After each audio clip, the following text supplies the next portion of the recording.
bet you it's those kids. Thanks so much.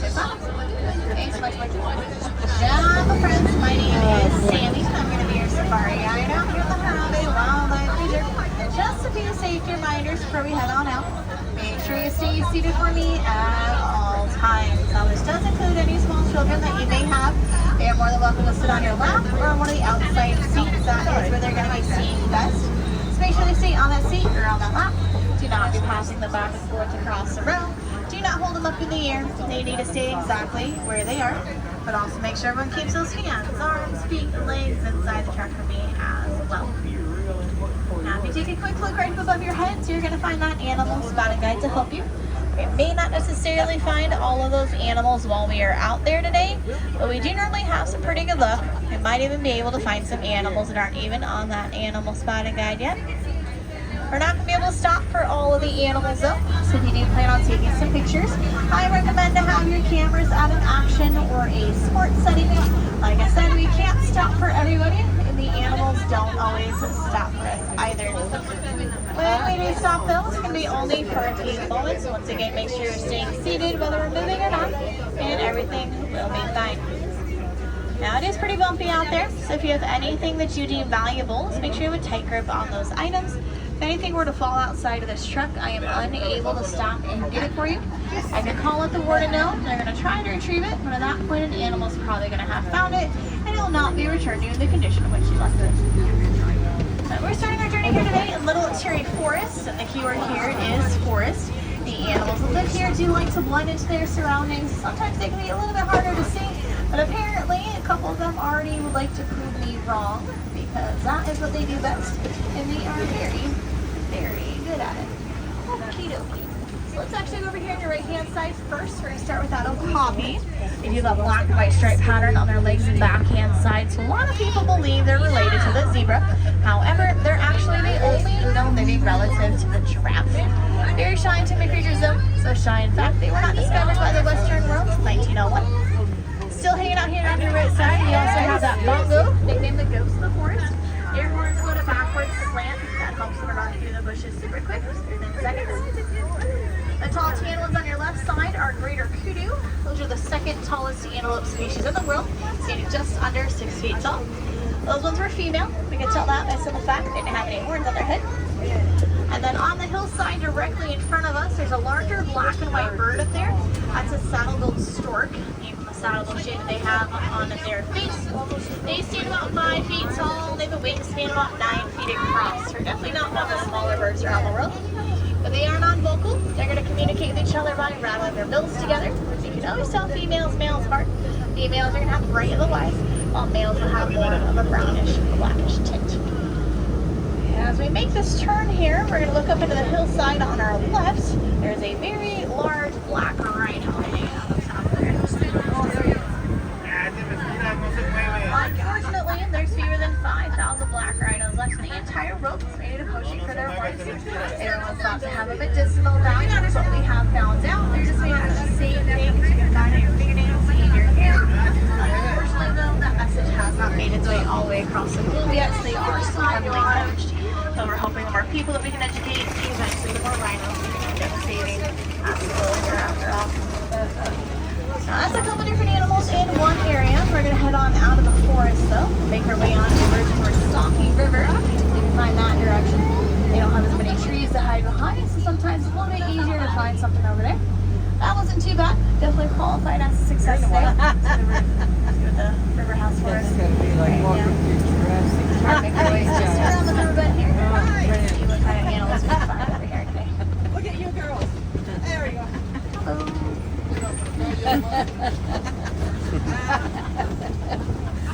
There's a lot of larger grayish white birds that are going to be around over here. These are pink-backed pelicans. They do get their name from the pink coloration that appears on their backside during the mating season. But if we go down to this broken tree that's actually in the water, you can see a little bit of bubble popping on out every now and then. There are 2 hippos hanging out together over there. One of them is currently using the other as a pillow, so that is a great use of those resources. Hippos do spend a good majority of their day in the water. As the sun goes down, they are more likely to come up on land and get some much needed food. But they can hold their breath about 8 minutes at a time.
We're gonna go check out the Savannah next. That is normally where we can find some of those more popular animals.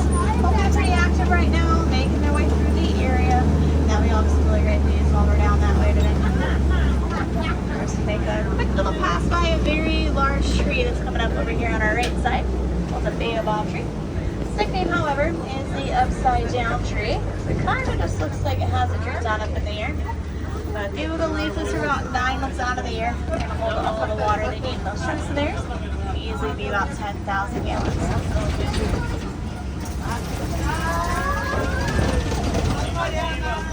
This spot right here, this is my favorite spot in the entire reserve. It's an absolutely beautiful view. How the Savannah can just go on for miles on end.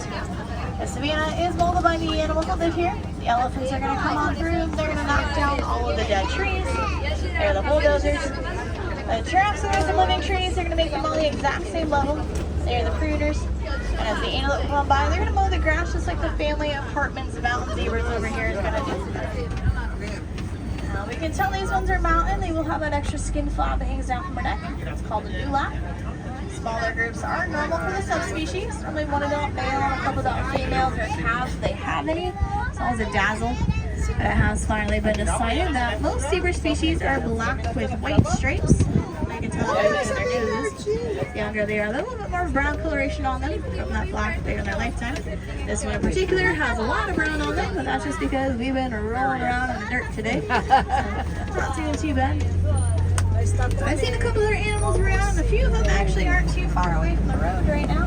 That might work out to our advantage while I make our way through to the other side.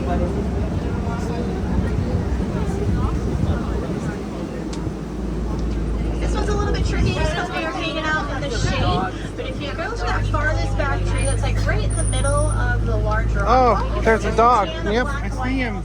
There is one back in the sun, so she's a little bit easier. Those guys are African painted dogs. They are the most successful hunters in all of Africa, typically led by the alpha male and the alpha female. No two dogs have the same footprint, they'll probably make it different their own way. That's their own individual fingerprint. Those fewer than 5,000 of them left in the world, and they're sadly the most invasive predator in all of Africa. Steve Leo, we're not back in the left corner. It's supposed to be an official emblem out here on the Harambe Wildlife Reserve. They're really special to all of us that reside here. As they grow in age, their horns start to curve back over their shoulders. That keeps predators from jumping on their back when they're not looking. One's always a little bit darker than the others. That will be the more dominant one of the group. These are with age, and as they grow more mature, the rest of the individuals that are currently residing with them. We're getting more in the middle of the Maasai giraffe herd. We can tell these ones are Maasai by looking at the irregular pattern they have on their bodies. It is a very nice sized group. It's almost a tower. As they make their way through the area, people get a nickname the journey. Sometimes you can hear either word being used. They do only have 7 vertebrae in their neck, which is the same number we have in ours. They're just larger. But also that 18-inch long tongue. That's just going to help you reach the leaves and branches. They're just out of reach. It is a dark purple in color. It is out of their mouths quite often. I'm trying to videotape this a good. If that were to get sunburned, we'll moving too much. I'll continue to make our way through here.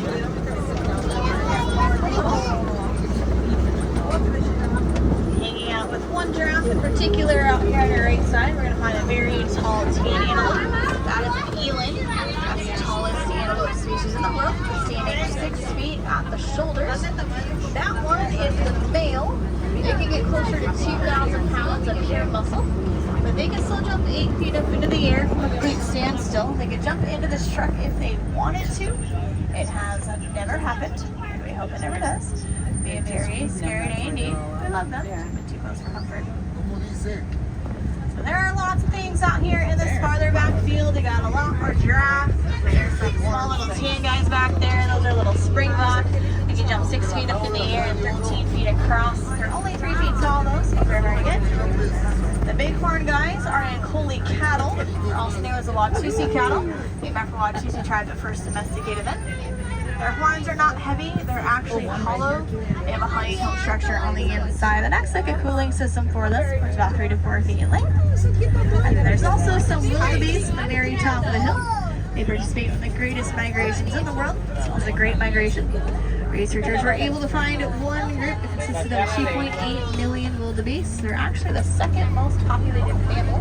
They can only do see them in the forest. They can go to the whenever they want to lay down out there to face different directions. Predators. Okay, so that way.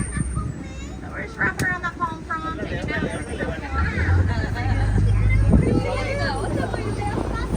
Other than that, though, I'm not seeing too much else around here, which is perfectly fine. Only one small section of Savannah, so a lot more ground to cover, and a lot more suited to it. I still want to try to find you all something a little bit larger while we're out this way today. That would be ideal for sure. Looks like we're going to be just hanging out over here. Oh, I got a fun in particular, it's not as big as I wanted, but it is the right species, so we'll take it as a start. I've got a smaller elephant over here. He's made himself a hat. This one is a teenager, about 8 to 15. We're only seeing one of them. More likely male. Really quick though, left side, back right corner, male mandrill moving through. Our monkeys found the group, known as a troop. They're very secretive, so you don't find those guys around all too often, so that's pretty much all you're going to get. I got a picture of him. But we're going to try to find a couple more elephants if we can. They're typically not too far apart from each other, especially the male is that small. They still might be able to find some more while around here. Do those big old ears on their head. It's going to give them sensitive hearing. They're about a mile away. So you always know that we're coming before we ever have the chance to see them. That is both good and bad. Sometimes if an elephant is not like what it is hearing, it's just going to make its way on out of an area. It's happened on more than one occasion. Not the case today though. I'd still like to find a few more while we're out here for you. He was in a pretty good spot, so hopefully we can keep that up.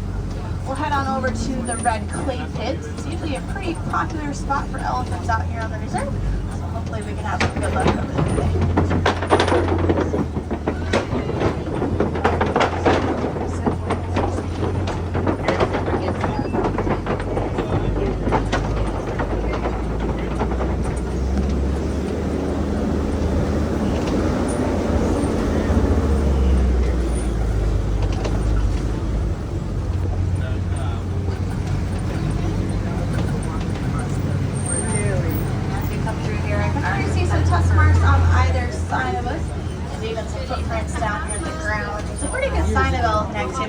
They do eat the clay. It's a nice mineral for their diet. I see a couple on the far side of the rocks over there. Elephant there is prints. one right here in the corner. Oh, there's one right there in the trees over there. If you actually look carefully, this is mom and baby right here.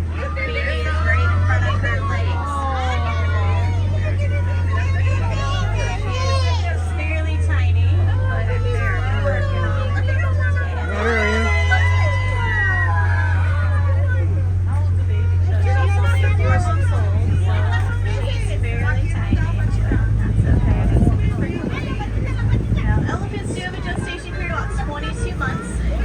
Firstborn, about 300 pounds.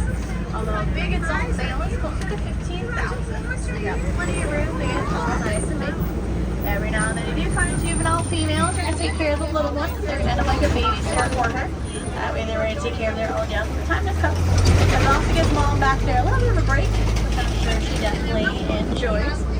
She is out here with her whole family. So you got grandma hanging out here underneath the trees.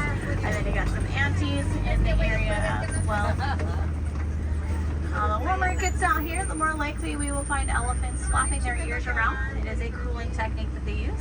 It's just like their own personal air conditioning unit. Drop their temperature by about 15 degrees. So it is a pretty useful tool. They also have that amazing trunk. There's about 40,000 different muscles in that thing. Great things for these guys. But in perspective, we have less than 1,000 our entire body. That way you can actually that. We do have a bunch younger teenagers down here by the water. Still got a decent amount of growing to do, but nowhere near as tiny as her little geese back there. Little flamboyants around the corner. But in this case, a flamboyant is a group of flamingos. These are the greater flamingo. They're the tallest, just under 5 feet tall. Looks like she can peek. They are completely green when they're firstborn, using that pink coloration so much that their life strict diet of beta shrimpers is full guaranteed. One more elephant though, way out there on your left side. That is the very large large male in the area, so he is absolutely massive, even from afar. So he's a big boy.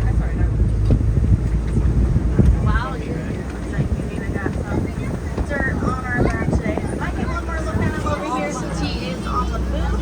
It really depends on him to where he's headed.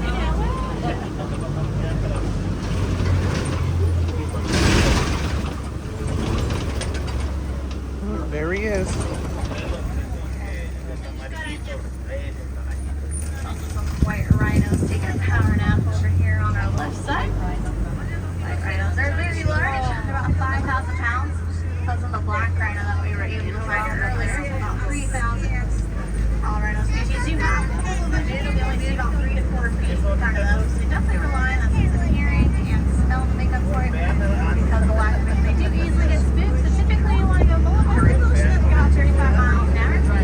We got 2 moms with their teenagers over here. And they are looking a little bit dirty. They have been hanging out in this mud wallow. Helps them cool down. Also works as a sunscreen, that bug repellent. Anything they need to do, it will do the trick. At 5,000 pounds, you can imagine that's a lot to try to roll over. So you're not going to get every spot that they would like. Now they are still quite a bit slower than some cheetahs out here on your left side. She's right there, completely flat on the very first hill, and there is a second one in the bottom left corner, kind of the base of that darker tree.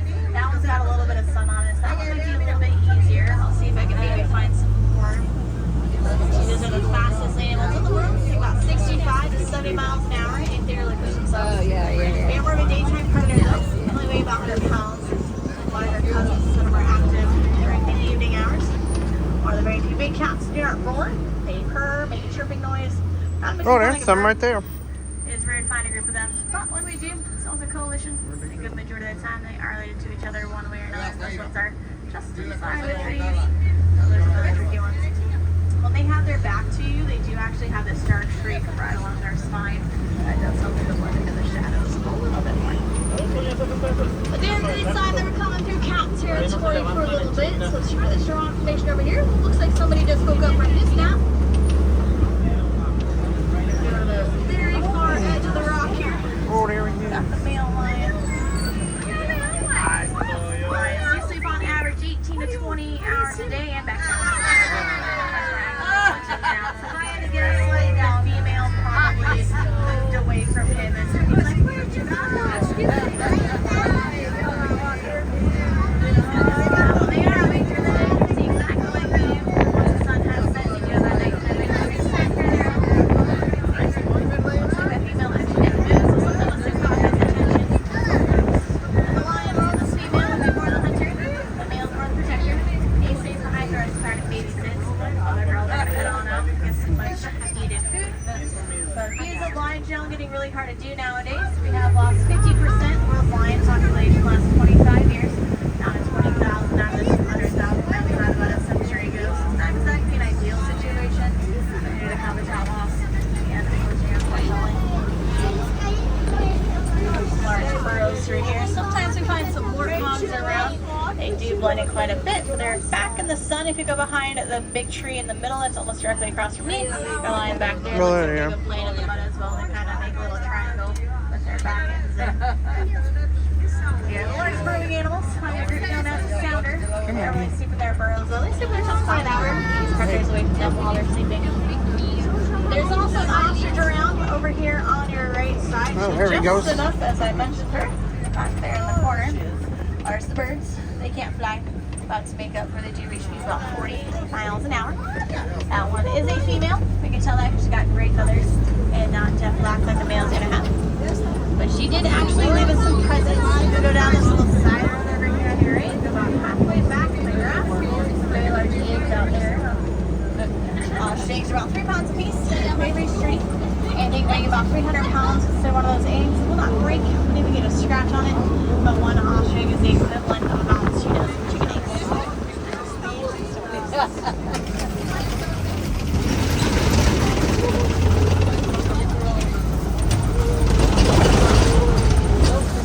Oh, look at little Made our goat. way to the warden's post, which means we're getting a little bit closer to the village now. The warden and his staff have been taking care of some of these Nigerian goats. They will go wherever they want including the roof of the building. It's definitely a favorite. No, I'll get him. These guys are a miniature goat species, originally found in West Africa. They become very popular with farmers all around the world due to their size, which means they don't need that much space, and they don't need that much food either. They do have rich milk content, which definitely comes in handy nutritionally, also economically. Farmers in Savannah get a little bit of extra money, but the hope is by having a relationship with domesticated animals, and people all around the world never have to go back out into the wild, back with the wildlife, for things like bushmeat. And with that, we're starting to make our way back towards the village. Here at the Mojave Wildlife Preserve, we do take great pride in being part of the Disney Conservation Fund. The fund has helped out some of the animals like you all were able to see today. One of their biggest projects has helped out elephants. Researchers have accidentally discovered that elephants are afraid of bees. So you put feline fencing around the parts of Africa to keep the animals out. Now, hopefully, they will not trample the crops.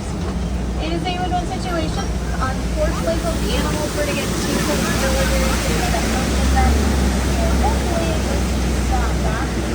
Sadly, there's about 96 elephants that are poached every single day to their tusks. So if we do the math on that, that is one elephant approximately every 15 minutes. If that trend were to continue, those animals are going to be extinct in the wild within the next 10 years. And we do not want that happening. So we do everything that we possibly can, hopefully, and poaching once and for all.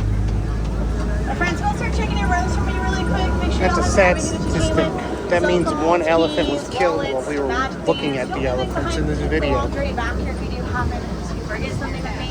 I'll be on the stop for a moment or so. It normally doesn't take super long. Make sure you take everything with you. Good Karate will say bye. It's far too sad and far too final. Leaving all with Quackerini, which does mean to go well. So Quackerini, my friends. I hope you all have enjoyed your time here on Kilimanjaro Safaris.